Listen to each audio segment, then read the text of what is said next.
Well, g'day fishers, Brent from Tackle World Port Stephens with our weekly fishing report. I tell you what, it's been unreal fishing, unreal weather, and I think it's going to be set to be like it even more, except for Sunday.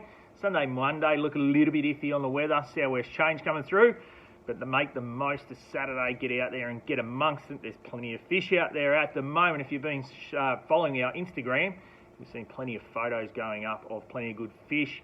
Customers sending us photos, but also fish being weighed here at the shop.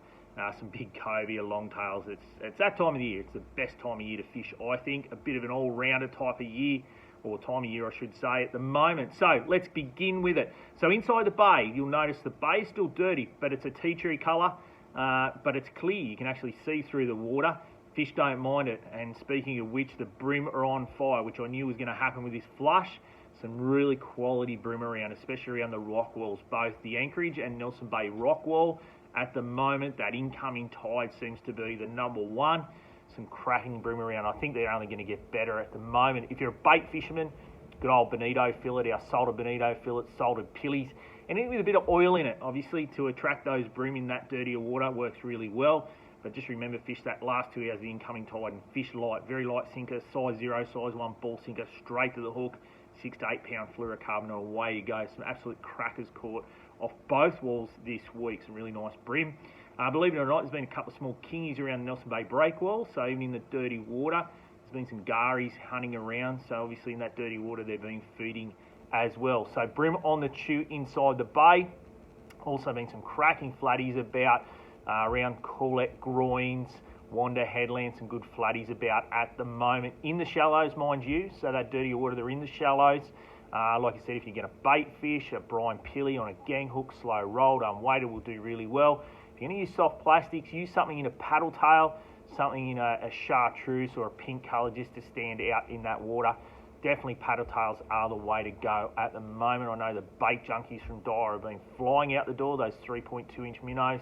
I know Sean has been slaying the flatties on those this week, so can't go past those. We've got plenty of stock of those at the moment. So flatties and brim being the number 2 or 1 and 2 species inside the bay to target at the moment. A few luderick kicking around. I think they'll get stronger as the month go on. Obviously, we're going to get into May and June, and that's when the luderick will really start to pick up. There's been a couple around. You can give those a hit. At the moment, there's been a few whiting along Shoal Bay Beach. Despite that dirty water, there's been some nice sand whiting there. But you've got to get there at first light, fish that incoming tide, live worms, and away you go, and fish a really, really light leader as well. Chopper tailor throughout the bay, plenty of tailor around, so they don't mind the dirty water if you want to have a spin with metal lures. I know some kids have been going down to a little beach off the wharves down there and spinning up plenty of tailor and the odd bonito, so it might be worth a shot with little metal lures around that 10 to 18 gram range at the moment. Now, the other news is, yes, there has been a couple of longtails inside the bay. Guy Wilcox managed to get a beauty during the week, 17 kilos. He's using an Armour Metallic in a 60 gram. Did really well. Got a really nice long tail. So it has been the odd long tail in that dirty water, believe it or not. So keep your eye out for those. So bay's fishing really well at the moment. Should fish pretty good over the weekend. With that southerly, might be the go. The beach as well. I believe Berrubi Beach, the entrance has opened, but double check with National Parks. They seem to open it, close it as quickly as my front door. See how you go there, but it has been fishing really well on the beaches. Fingal's still been going really well. Obviously the mullet run has started. There's lots of predators with the mullet.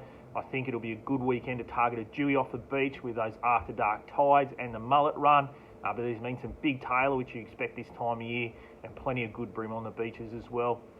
Samurai, again, you have to walk into Samurai from obviously over on 1 Mile through Middle Rock there, but Samurai's been fishing particularly well, and 1 Mile itself has been fishing okay. So beaches might be a good call this weekend, that's for sure. Now off the rocks, plenty of action off the rocks.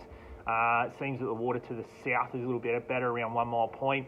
There's been plenty of mac tuners and longtails around. Young Nick has been slaying the mac tuners. Great for young fellas to get involved with the mac tuners. They're good fun for kids to get involved with and learn some fishing skills, that's for sure. He's also hooked a couple of longtails, unfortunately missing one right at the rock, so he's doing really well for a young fella, catching some cracking fish. Some good tailor can be spun off the headlands as well as bonito, and there's been some really nice snapper caught in the washes at the moment, so if you're keen on doing that, floating a pilly down, brine bonito fillet or some fresh squid, you'll catch some snapper just on daylight or just on dusk as well. So worth a bit of a fish off the rocks if you're keen. We're in the middle of the pelagic season, so longtails, mac tunas, and the odd cobia off the rocks as well. Now let's move to the offshore fishing. You would have seen our Instagram photos, some 2 cracking cobia that we weighed during the week. I believe one went 22 kilos, the other 17, so 2 cracking cobia caught offshore. One was on a plastic and the other one was on a live bait. With cobia, they just turn up. You don't know where they turn up. They're one of those species that can be a little bit difficult to target, but I reckon either a live bait or a dead bait and a bit of burley in the water does well. You'll see a lot of snapper fishermen when they're floating baits down a burley trail will often hook and land a few cobia, so they don't mind a bit of burley, that's for sure. Plenty of mac tunas around, so like I said, great fun for the kids to have a bit of a crack at mac tunas, that's for sure. They'll learn some angling skills on a big fish, and the good thing about mac tuna, they make excellent snapper baits. So if you're keen on going to bait the old mac tuna, they pull hard, but they're even better bait. There's also longtails mixed in with them as well, so keen on that, target your longtails and you'll catch a few there. Some really, really good snapper around in the shallows. I had a quick go on Tuesday, got some nice fish up to 5 kilos. So there's plenty of good snapper about on the shallow reefs if you're keen on that, especially that dirtier water. There's plenty of bait on the reefs actually, which is surprising. Bait started to come back on the reefs as well. And the water's surprisingly warm, it's around that 23-degree mark, so that's why the pelagic action is pretty thick at the moment. I heard the tragger back on the reefs as well.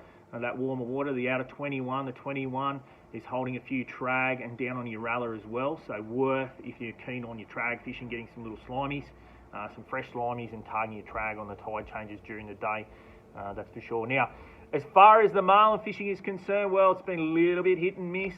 Calypso nailed a couple of nice blue marlin during the week. I spoke to Scotty on the Freedom, likewise blue marlin, but it has been a little bit hit and miss. So if you're keen on doing the miles with the lures, out over the edge you might find a couple of blues, but been a little bit hit and miss. I think it'll get better once that altimetry moves down. I think we'll see a bit of a later bite into April. Fingers crossed, I think we'll see some striped marlin action, that's for sure. Anyway, that's it this week. It's plenty of fish around at the moment, so get out there and get amongst it, and we'll speak next week.